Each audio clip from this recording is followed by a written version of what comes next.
Whose memories are these? So I'm flying through the air off this horse, I said, acting it out with my arms, and I'm thinking this is how I die. Everyone at the conference table was laughing. So that's why I don't ride horses anymore, I concluded. That night, I told my mom how I made my boss cry laugh with my horseback riding story. She was quiet for a minute, then said, "What horseback riding story?" "You know, at summer camp in Montana." "What? You never went to summer camp. We couldn't afford anything like that." Mom's memory's never been the best, so I didn't think much of it. But then 2 days later, my girlfriend Nora and I watched a movie with a beach scene. "God, I hate the ocean," I said. "Ever since San Diego." She paused it. "You've never been to San Diego?" "Yes, I have. That family trip when I was 14. I got caught in a riptide and Dad had to pull me out." She said, "Babe, you've literally told me multiple times you've never been to California. My brother came over Saturday. We never went to San Diego," he said when I brought it up. "Where are you getting this?" But I could taste the salt water. I could feel the panic of not knowing which way was up. I went through old photo albums that night.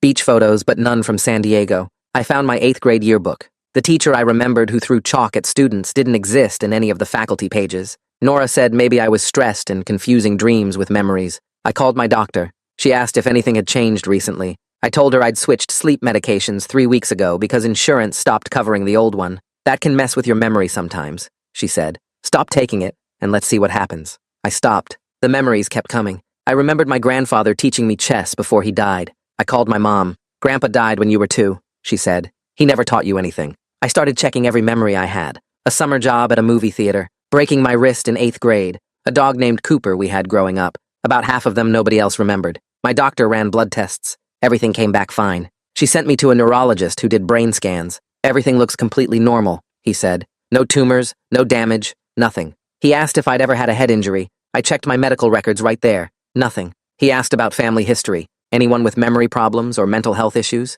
Nobody. "Sometimes people absorb stories they've heard and think they lived them," he said. But these weren't stories I'd heard. They just appeared in my head fully formed with smells and sounds and feelings. He prescribed anxiety medication. It didn't help. More memories kept surfacing. I remembered an entire vacation to Yellowstone. My mom sent me our family photo albums. We'd never been there. Nora suggested maybe I had a twin I didn't know about. "Maybe you're remembering their life," she said. I called my mom. "Am I a twin?" "What? Number? Why would you ask that?" I said, "Could you have given up a baby? Like before I was born?" She started crying. "I would never. You're scaring me." That night I stared at my shoulder in the bathroom mirror. The scar from the horse fall should be right there. I could feel it itching the way it always did. But my skin was smooth. I touched the spot. Nothing. I closed my eyes and saw the scar perfectly. Opened them, and it was gone. I couldn't sleep. At 3 in the morning, I was Googling false memories and memory disorders. Nothing matched what I was experiencing. My phone buzzed. Text from an unknown number. "Just an address downtown." I texted back. "Who is this?" No answer. I Googled the address. Some office building. I felt like I recognized it but couldn't place it. Or maybe that was another false memory. Another text.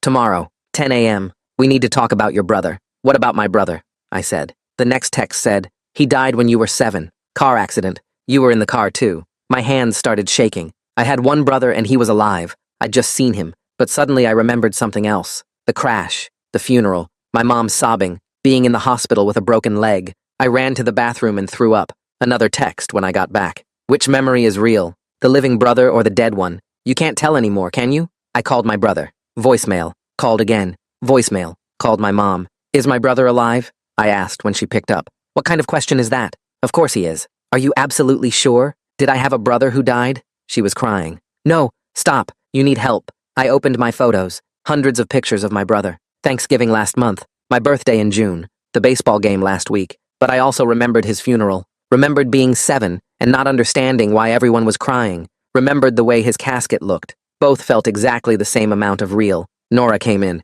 "Come back to bed. I'm losing my mind. We'll figure it out." But she looked terrified. I stared at the address on my phone. Whoever sent it knew what was happening to me. My phone buzzed. "Your girlfriend isn't who you think she is. Nothing is. 10 a.m. Don't be late." I didn't sleep. I kept staring at my phone, waiting for another text that would explain what the hell was happening to me. Nothing came. At 4 in the morning, I was still wide awake, Googling the address and looking at street view images of the building. Plain office building downtown with a directory of businesses I'd never heard of. I set 3 alarms for 8 a.m., even though I knew I wouldn't sleep. When they went off, I was already in the shower. I got dressed and left before Nora woke up because I didn't want to explain where I was going or why I was meeting a stranger who'd been sending me creepy texts about my brother being dead. The drive downtown took 20 minutes, and I parked 2 blocks away at 9:40. I walked to the building and stood outside looking up at it. 6 floors of gray concrete and glass windows. Nothing special, nothing I recognized. I went inside 15 minutes early. The lobby had marble floors and a security desk where a guard sat reading something on his phone. A few people walked past me heading to the elevators. Business clothes, coffee cups, normal Tuesday morning. I sat on a bench near the entrance and watched everyone who came in. My heart was going fast. My hands felt shaky. At exactly 10 a.m., a woman walked up to me. She looked maybe 35 with dark hair pulled back and glasses. She stopped right in front of me and said my name, but like she wasn't totally sure it was me. I stood up and said yes. She said her name was Courtney Pendleton and asked me to follow her. We got in the elevator and she pressed 3. We didn't talk during the ride up. She led me down a hallway past office doors with company names I didn't recognize and into a small conference room with a table and 4 chairs. She closed the door and we both sat down. She worked as a coordinator for a sleep clinic that partners with my insurance company's wellness program. She'd been tracking cases like mine for 3 months. People who switched to my insurance plan and used the sleep therapy module had been reporting memory problems. Not everyone, but enough that she noticed a pattern. She pulled out a tablet and showed me a screen with a bunch of redacted text, but I could see my account number and dates. There was a line that said, Biographical Content Stream B, instead of Generic Sleep Stories A. The switch happened September 20th. The first night I used the new medication and the module together. I asked her why she contacted me like this, instead of going through normal channels. She looked tired when she answered. Her clinic flagged this to the insurance vendor back in July. They got threatened with contract termination if they kept making noise about it. The wellness module was supposed to play generic calming stories to help people sleep, just boring stuff about nature and relaxation. But there was a content management error in how the system worked. Some accounts got cross-referenced with personalized biographical audio that was meant for a completely different therapeutic program, something experimental for trauma patients. My brain absorbed these detailed fake memories during sleep when I was most open to suggestion. The stories had names and places and sensory details because they were designed to help trauma patients reprocess their experiences safely. But my account got mixed into that stream by mistake, and my brain just took it all in like it was real. She wouldn't give me her official work contact information or go on record about any of this. She had 2 kids and couldn't risk losing her job.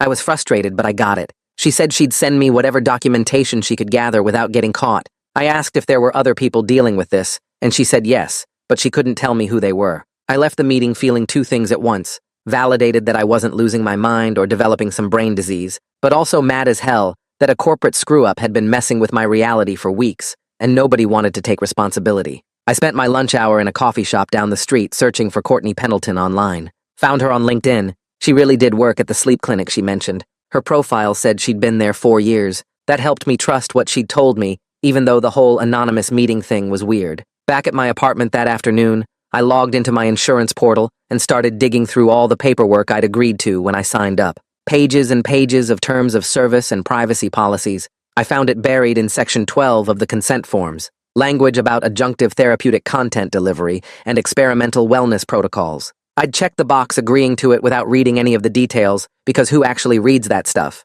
But there it was. Permission for them to use different types of audio content as part of my treatment plan. I took screenshots of everything. I called Nora right after closing the insurance portal. She picked up on the second ring, and I jumped right in, telling her about the downtown meeting and everything Courtney had explained about the content mix-up. Nora was quiet for a few seconds, then asked if I really thought some random person texting me at 3 a.m. was telling the truth. I said Courtney had shown me proof, actual system logs and everything. Nora said it sounded like I was getting pulled into conspiracy theory territory, and maybe I should talk to my actual doctor instead of trusting anonymous strangers. We went back and forth, her voice getting sharper and mine getting defensive. She said I needed to be careful about who I trusted when I was clearly not thinking straight. I said she wasn't listening to me, and hung up before she could respond. My hands were shaking, and I felt more alone than I had in weeks. That afternoon, I was trying to focus on work emails when one from my boss popped up asking if I could meet with him tomorrow morning to discuss some performance concerns. My stomach dropped. I opened my sent folder and scrolled back through the past 2 weeks.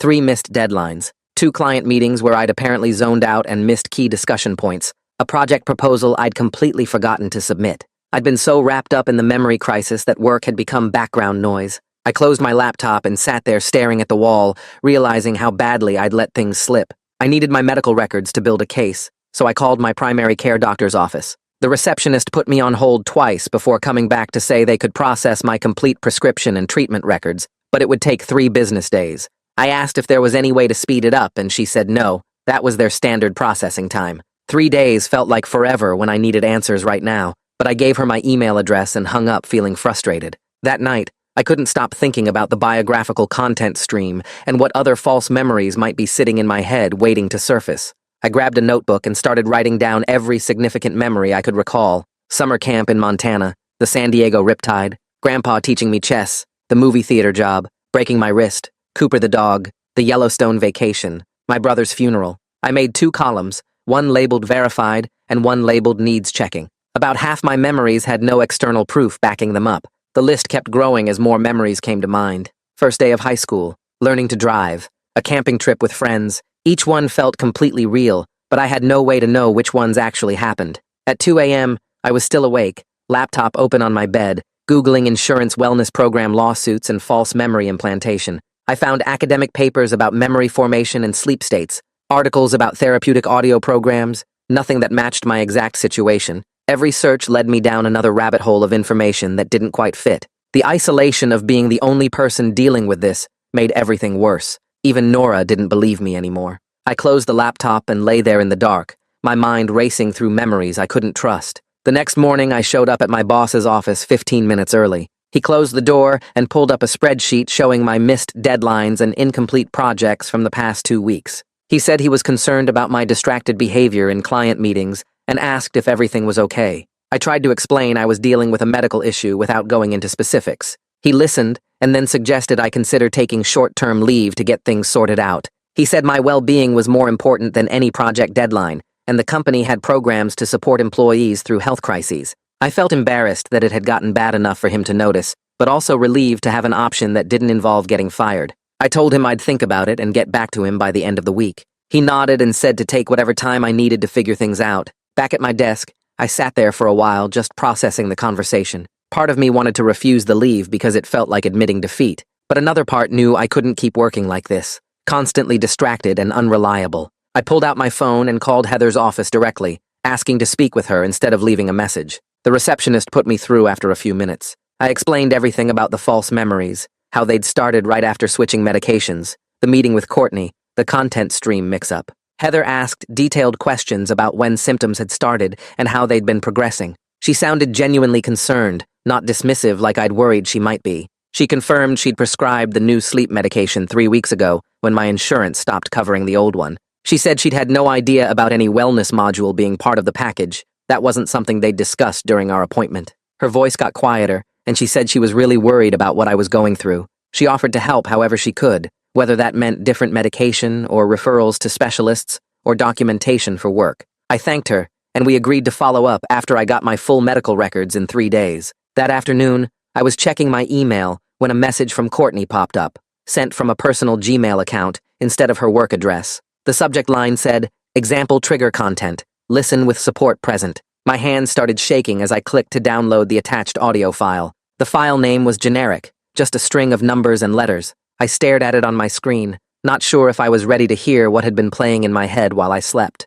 I closed the laptop and sat there staring at the blank screen for a while. The apartment felt too quiet. I kept checking my phone to see what time Nora would be home from work. She usually got back around 6:30. It was only 4. I paced around the living room trying to decide if I should wait or just listen to the file alone. Every time I looked at my laptop, I felt sick. The file was sitting there in my downloads folder, and I knew what I'd hear when I played it. A voice describing the exact same horse camp memory that lived in my head. The memory that never happened. I made myself wait. I needed someone else there to hear it too, to confirm I wasn't making this whole thing up. At 6:40, Nora came through the door carrying groceries. She looked tired. I helped her put things away, and then asked if she could sit with me for a few minutes. She could tell something was wrong by my voice. We sat on the couch, and I explained about the email from Courtney and the audio file. Nora looked worried, but she said okay. I opened my laptop and found the file. My hand shook a little when I moved the cursor over the play button. I clicked it. A man's voice came through the speakers, calm and smooth like a meditation instructor.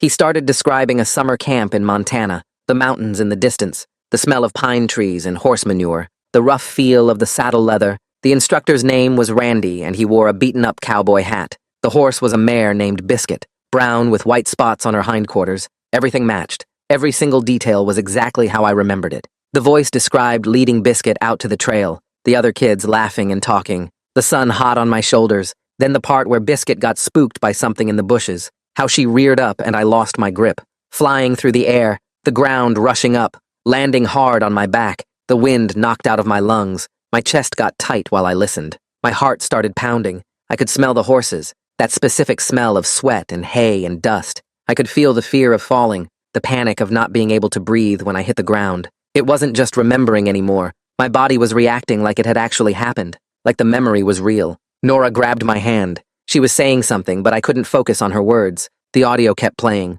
the voice describing how Randy ran over and helped me up, how I was crying but trying not to show it, how my back hurt for days after. I reached over and stopped the playback. My hands were shaking. I was breathing too fast. Nora moved closer and put her arm around me. She told me to breathe slowly, in through my nose, out through my mouth, count to 4. She kept saying it over and over until I could actually do it. The breathing thing was from a therapist I saw a few years ago for work stress. I'd forgotten Nora even knew about it. After a few minutes, I calmed down enough to talk. Nora looked scared. She asked if I was okay. I told her I didn't know. She said she believed me now, that something real was happening. She apologized for thinking it was just stress before. We spent the rest of the evening at the kitchen table with both our laptops open, searching for information about memory manipulation, about therapeutic audio programs, about how insurance companies use wellness modules. We found some articles about false memory research, studies where people were convinced they'd been lost in a mall as kids when it never happened, but nothing about audio files creating detailed false memories during sleep. Nothing about insurance programs doing this by accident or on purpose. Around midnight, Nora made tea, and we kept searching. She found a forum where people talked about weird experiences with sleep apps. A few mentioned having vivid dreams that felt like memories, but nothing as specific as what was happening to me. The next morning, I called Heather's office as soon as they opened. I asked them to send me my complete medical records. The receptionist said it would take 3 business days. I asked if there was any way to speed it up. She said she'd mark it urgent and try to have it by tomorrow afternoon. I thanked her and hung up. I spent the day going through everything I could find about the insurance company and their wellness program. The terms of service were buried in a PDF that was 40 pages long. Most of it was legal language I couldn't understand. But there was a section about supplemental content delivery, something about personalized therapeutic modules. I screenshotted it and saved it to a folder on my desktop. That afternoon, I started searching for therapists who specialized in memory issues. Most of them had wait lists that were weeks or months long. I kept calling. On the 5th try, I found someone named Tanner Nicholson. His receptionist said he'd had a cancellation and could see me tomorrow morning at 9. I said yes immediately. For the first time in days, I felt like maybe there was a way forward, someone who might actually be able to help me figure this out. I wrote down his office address and set an alarm on my phone so I wouldn't forget. The next morning, I drove to Tanner's office. It was in a building near the hospital, 3rd floor. The waiting room had comfortable chairs and magazines nobody had touched. I filled out intake forms asking about my medical history and what brought me in. I tried to explain about the false memories without sounding crazy. The receptionist called my name after about 10 minutes. Tanner's office was smaller than I expected. Bookshelves covering 2 walls, a desk with a computer, 2 chairs facing each other. Tanner was maybe 50 with gray hair and glasses. He shook my hand and told me to sit wherever I was comfortable. I sat in one of the chairs, and he sat in the other. No desk between us. He asked me to tell him what was going on. I started from the beginning. The horse story at work, my mom not remembering, San Diego, the beach, the neurologist, the brain scans,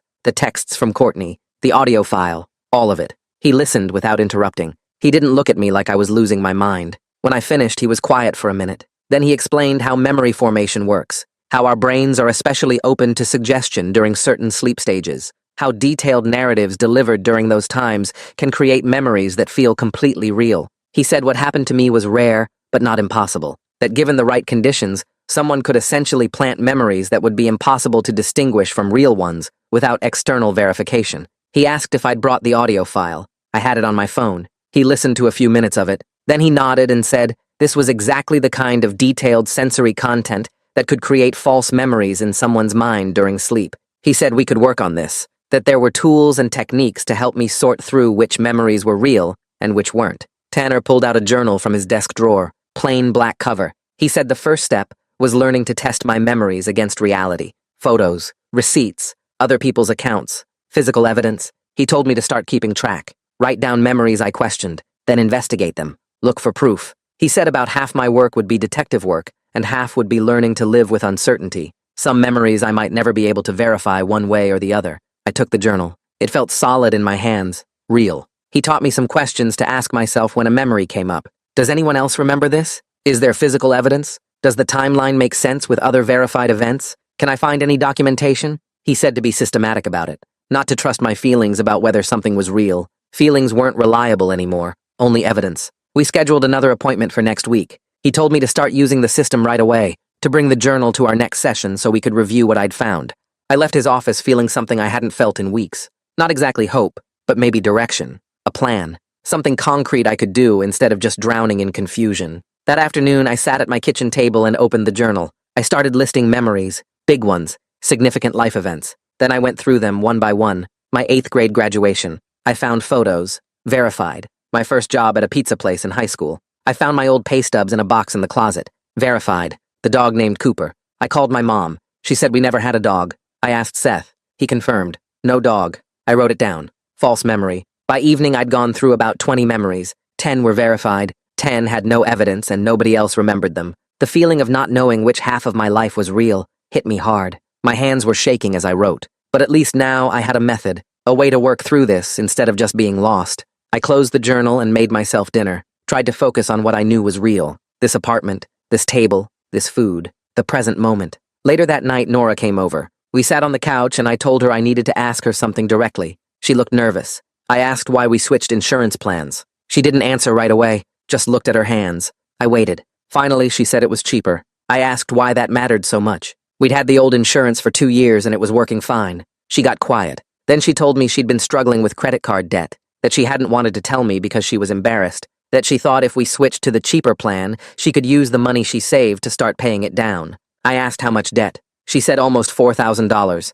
Medical bills from when she was between jobs last year, some other expenses she'd put on cards. I felt hurt that she hadn't told me. We'd been together for 3 years. We were supposed to share stuff like this. But I also understood. Money stress does weird things to people, makes them hide things. She apologized, said she should have been honest from the start, that she never thought switching insurance would cause any problems. I told her I wasn't mad about the debt. I was hurt she didn't trust me enough to tell me. She started crying, said she was sorry, that she'd been so stressed about it she couldn't think straight. We talked for a long time, about money, about trust, about being more open with each other going forward. By the time she left around midnight, we'd agreed to be more honest about everything, but something felt different between us. A distance that wasn't there before, like a crack had formed and we were both pretending not to see it. The next morning I called Seth. I told him I needed help going through some childhood memories to figure out what was real. He sighed but agreed. I started with 3rd grade. Did we have a teacher named Mrs. Patterson? Yes, he confirmed. Did I break my arm that year falling off the monkey bars? No, he said. I never broke my arm. Did we go to Disney World when I was 9? No. We went to a state park for a week because that's all Mom could afford. I wrote everything down in my journal. Real, false, real, false. We went through about 30 memories over an hour. Seth was patient, but I could hear the strain in his voice by the end. About half the memories I asked about were wrong. He confirmed things I'd forgotten and corrected things I remembered that never happened. When we hung up, I had a list of verified childhood events that I knew for certain were real. It felt like building a foundation under my feet. That afternoon, I got an email from the HR representative. The subject line said, "Leave options." She'd outlined the short-term leave policy and said I could take up to 4 weeks if needed. I read through the details twice. 2 weeks felt right to start. Enough time to work through this without the pressure of performing at work. I replied and said, I wanted to take 2 weeks starting Monday. She confirmed within 20 minutes and said to focus on my health. I felt relief wash over me. Space to breathe. Space to figure this out. An hour later, another email came through. Personal account I didn't recognize at first. Then I saw Courtney's name in the signature. She'd attached a screenshot. It showed part of an internal memo from July. The visible text mentioned content mapping errors in wellness module deployment and recommended immediate audit. Someone had replied saying they'd address it in the next quarterly review. The screenshot was cropped and partially redacted, but it was enough. They knew there was a problem months ago and did nothing. I saved the file and backed it up to 3 different places. It wasn't enough to prove anything in court, probably, but it confirmed what Courtney had told me. The insurance company knew their system was broken and didn't fix it. Friday after work, I spread out every photo album I owned across my living room floor. I grabbed a notebook and started making a timeline. Birth, first birthday, kindergarten graduation, elementary school photos year by year, middle school, high school, college. I went through each photo and wrote down what I could verify. This happened. This place exists. These people were there. By Saturday afternoon, I had a timeline of events I could prove with physical evidence. Birthdays, holidays, school events, family gatherings, trips we actually took. The photos didn't lie. They showed me what really happened, versus what my brain was trying to tell me happened. Every time a false memory tried to feel real, I could look at my timeline and ground myself in actual evidence. Sunday afternoon, I walked through the mall near my apartment. I needed to get out, clear my head, buy some groceries. I passed a travel agency with posters in the window. One showed Yellowstone National Park, Old Faithful erupting, bison on a road, colorful hot springs. Suddenly I remembered being there, camping with my family, seeing a bear from the car, hiking to a waterfall. The memory felt complete and real. I could smell the pine trees and feel the cold morning air. Then I stopped myself. I used the technique Tanner taught me. I asked myself if I had evidence. Photos? Receipts? Anyone else who remembered? I pulled out my phone and opened my photo library. Searched for Yellowstone. Nothing. I took a breath and reminded myself this was probably false. Don't believe it yet. Verify first. I texted Martha right there in the mall. Did we ever go to Yellowstone? She replied within 5 minutes. No, honey, we never went there. Why? I told her I had a memory of it but wanted to check. She said we'd never been out west as a family. I felt proud of myself. I'd caught a false memory before it took root. Before I started defending it as real. Before I let it mess with my head. The technique was working. I could identify these things now if I stayed alert. Monday morning, I officially started my leave from work. I spent the day organizing everything. Medical records from Heather's office in one folder. Insurance paperwork in another. Printed emails from Courtney in a third. My therapy notes from Tanner in a fourth. I created a spreadsheet with dates and events. When the false memories started. When I switched medication. When I stopped taking it. When symptoms continued. I was building a case even though I didn't know what I'd do with it yet. Maybe nothing. Maybe file a complaint. Maybe just have it organized, so I could understand what happened to me. Tuesday morning, I met Tanner for my second session. We worked on telling the difference between false memories and real ones. He explained that false memories from the audio content appeared suddenly and completely formed, like someone dropped a full video file into my brain. Real memories were different. They had gaps. They required effort to pull up. They came in pieces that I had to reconstruct. He had me practice with recent events. What did I eat for breakfast 3 days ago? I had to think hard. Toast, maybe? Coffee for sure. The memory was fuzzy and took work to access. Then he had me think about the Montana horse camp. That memory appeared instantly with perfect clarity. That was the difference. The false ones were too perfect, too complete, too easy to access. I practiced the technique every day that week. When a memory popped up, I checked how it arrived. Did it appear fully formed, or did I have to work to remember it? Did it have gaps and uncertainty, or was it perfectly clear? The false ones were always too detailed, too vivid, too certain. Real memories were messier. I started catching them more often. A memory of breaking my wrist in 8th grade appeared. Too perfect, too detailed.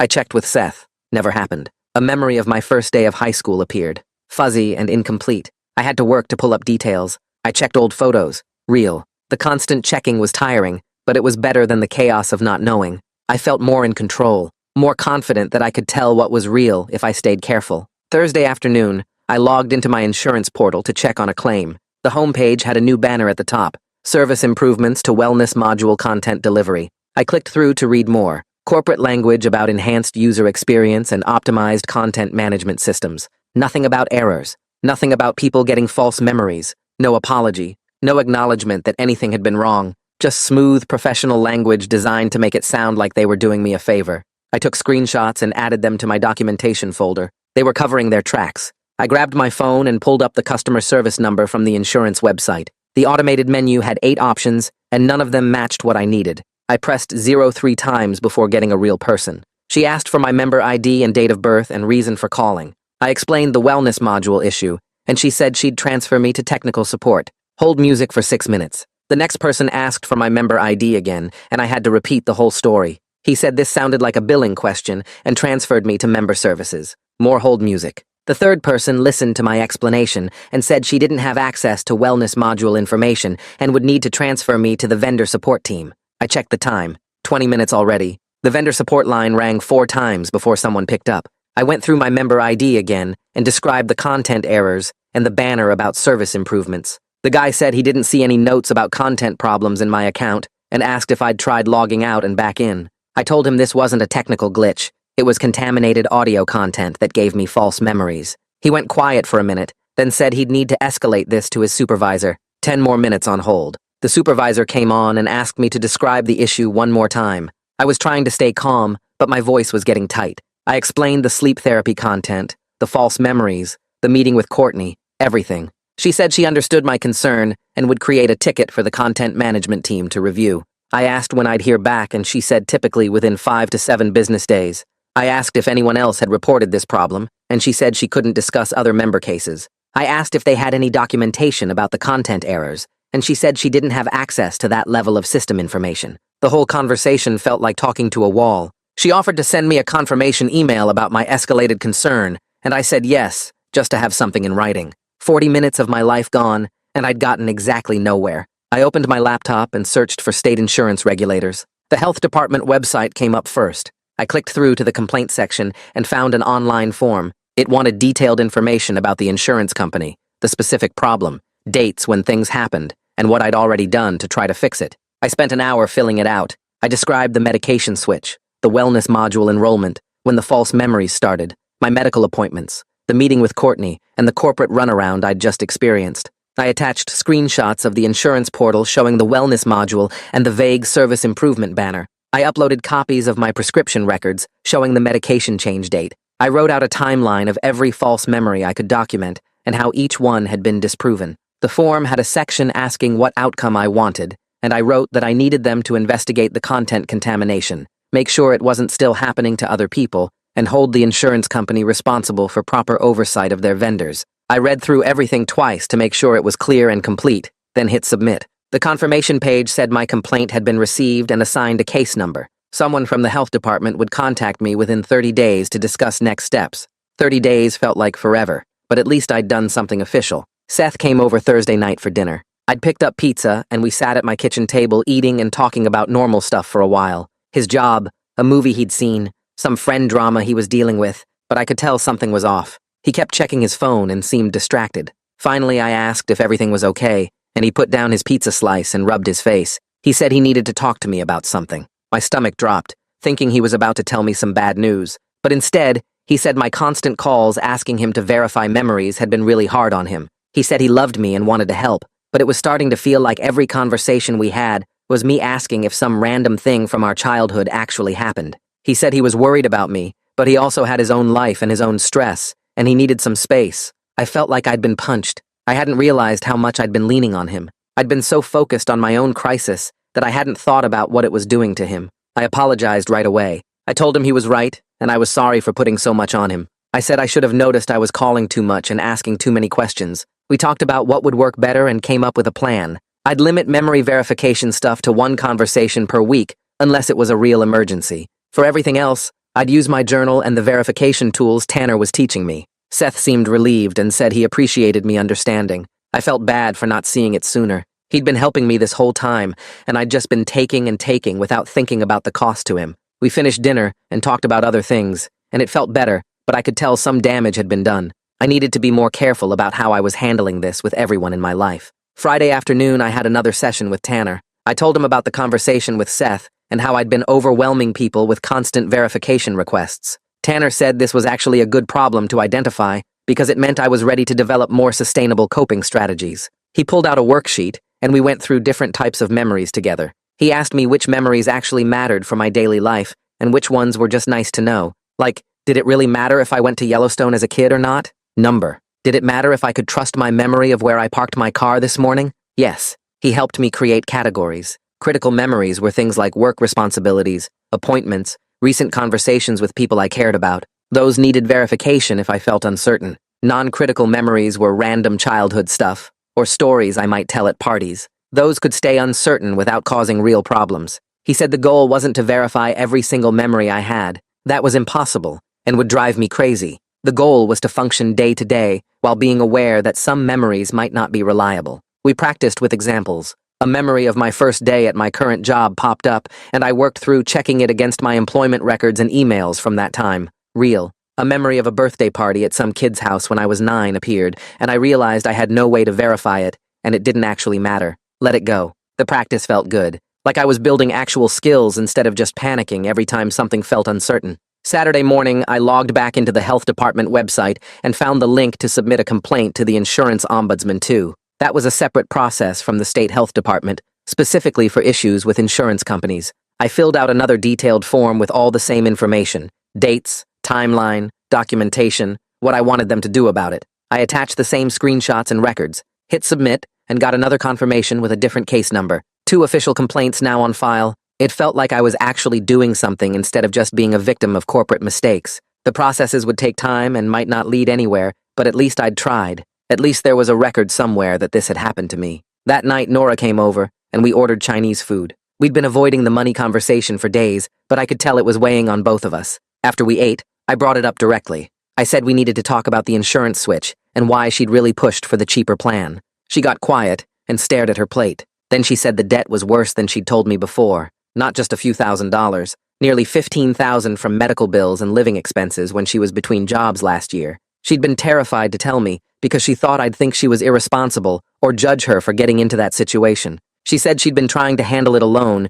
and the cheaper insurance was part of her plan to free up money for payments. She was crying by the end, and I just sat there taking it in. I wasn't angry about the debt itself. People get into debt. Medical bills are expensive and job loss happens, but I was hurt that she hadn't trusted me enough to tell me. We'd been together for 2 years, and she'd been carrying this huge stress alone the whole time. I asked why she didn't think she could talk to me about it, and she said she didn't know. She just felt ashamed. We talked for a long time about trust and honesty, and whether our relationship could survive this kind of breakdown. Neither of us had a clear answer. She asked if I wanted to break up, and I said I didn't know. I asked if she wanted to, and she said she didn't know either. We were just sitting in this awful, uncertain space where everything felt broken, but neither of us knew how to fix it. I said maybe we needed some space to figure things out, like actually living separately for a while instead of just avoiding the hard conversations. Nora looked sad, but she agreed it might help. We talked about logistics. The apartment lease was in both our names, but she said she could cover it if I moved out temporarily. I said I'd look for a sublet for a month or two,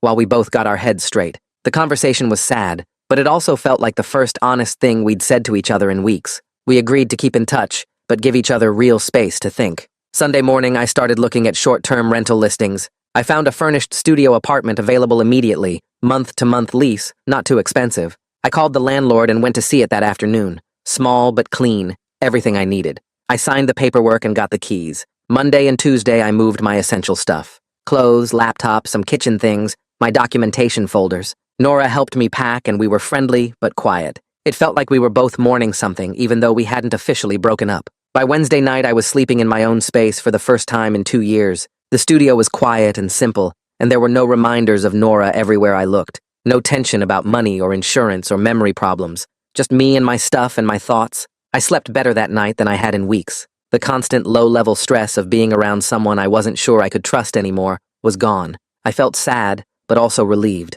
Space was what we both needed, and now we had it. Thursday morning, I woke up in the studio and checked my email before getting out of bed. New message from Courtney's personal account with the subject line, "My decision." She said she'd been thinking about everything for the past week and couldn't keep working at the sleep clinic, knowing they were covering up the wellness module problems. She was drafting a statement for the state regulators with all the documentation she'd gathered and wanted to know if I was okay with her, including details from my case. She said she understood if I wanted to stay anonymous, but thought my experience would help show the pattern. I typed back immediately telling her yes, include whatever details would help. I offered to connect her with a lawyer if she needed one for protection. Her response came back an hour later saying she appreciated it, but she was already talking with someone pro bono through a healthcare workers group. She sounded relieved to have made the decision, and I felt grateful she was willing to risk her job to do the right thing. That afternoon, I logged into my insurance portal to check on the complaint status and found a notice at the top of the page. My account had been migrated to corrected content mapping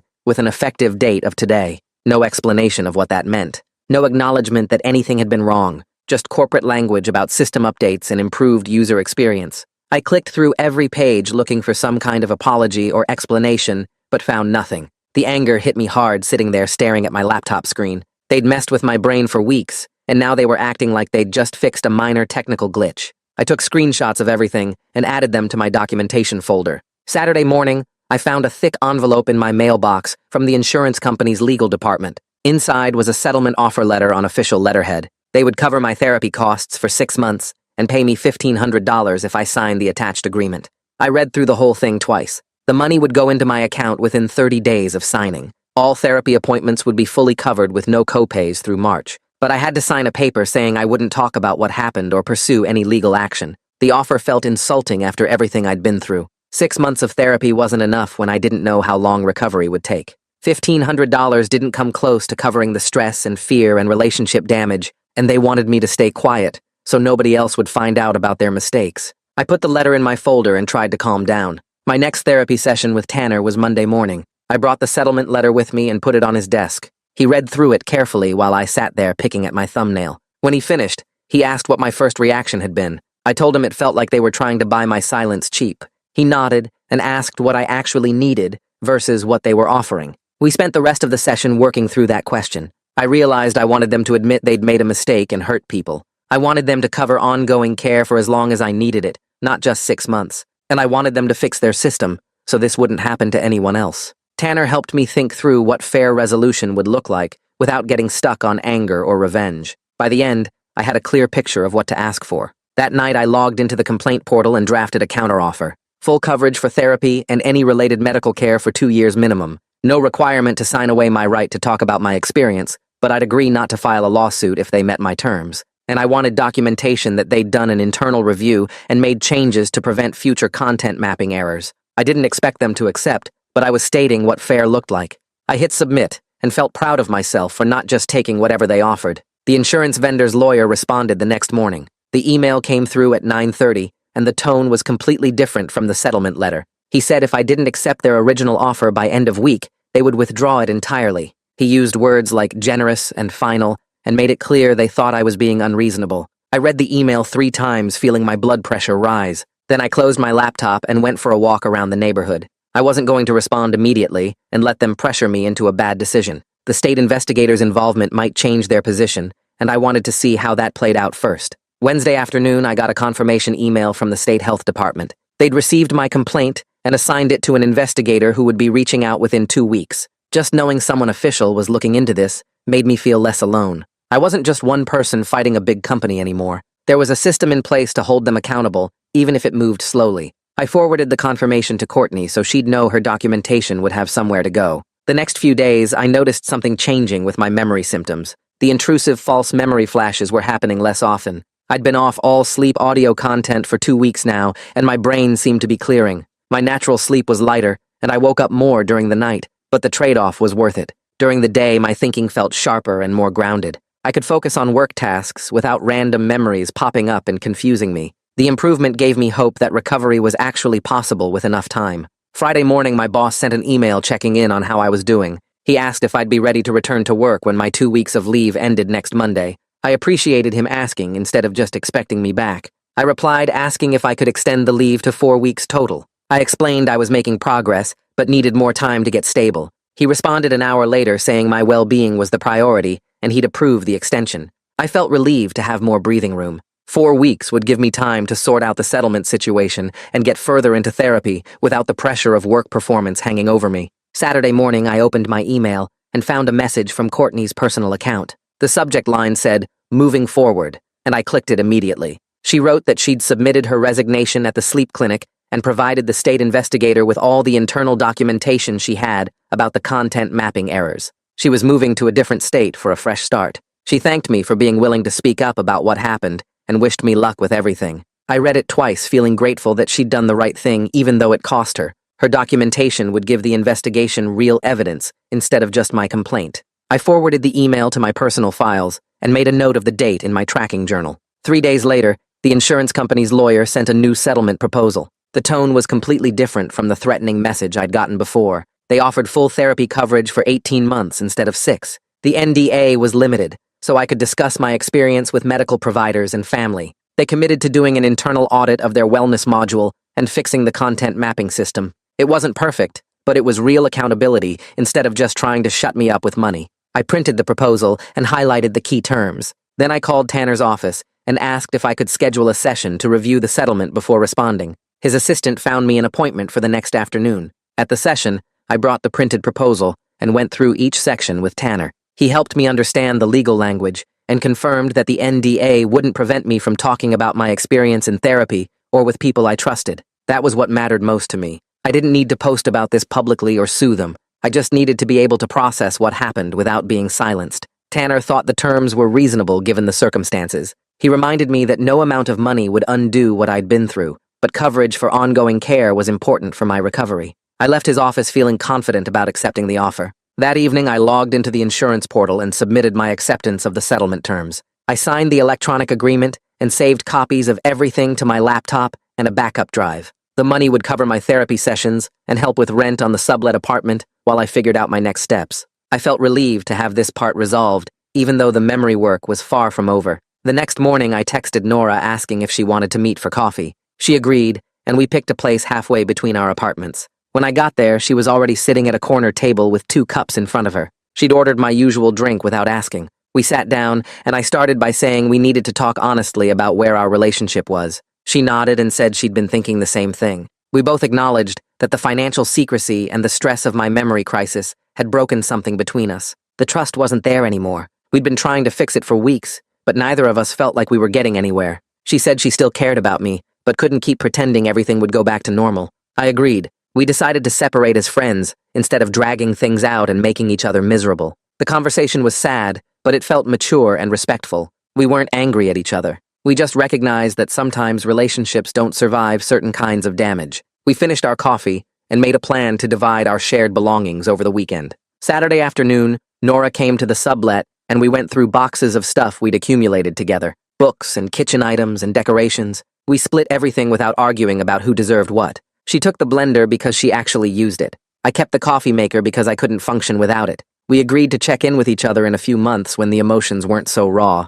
Maybe we could actually be friends eventually. She hugged me before leaving, and I felt okay about how things ended. My next therapy session with Tanner focused on relapse prevention. We talked about maintaining the reality testing routines I'd developed over the past month. He taught me warning signs to watch for that might indicate false memories trying to surface. Increased stress or sleep disruption could make me more vulnerable. He had me practice the verification techniques until they felt automatic. Check for photos. Ask someone who was there. Look for documentation. Don't trust the memory just because it feels real. Tanner said he was confident I had the tools to manage ongoing symptoms and catch false memories before they became problems. The work would never be completely finished, but I could live a normal life while staying aware. I scheduled monthly follow-up appointments to maintain accountability. The following weekend, Seth and I drove to a local beach for the afternoon. I wanted to make a new documented memory together, something I could look back on and know was absolutely real. We took photos of the parking lot and the beach entrance. I recorded a video of us walking on the sand with the timestamp visible.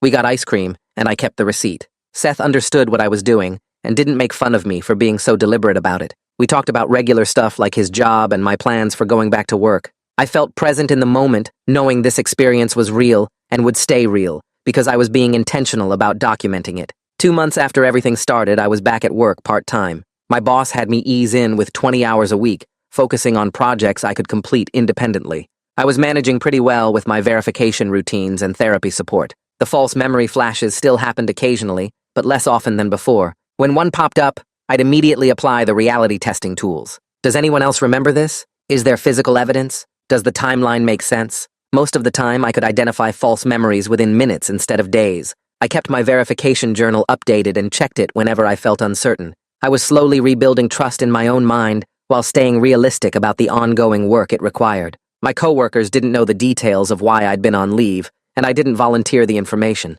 I just focused on doing my job and maintaining the routines that kept me stable. So yeah, that's the whole thing. Nothing fancy, just life being weird again. Thanks for hanging out. It always feels like chatting with an old friend. We'll do it again soon.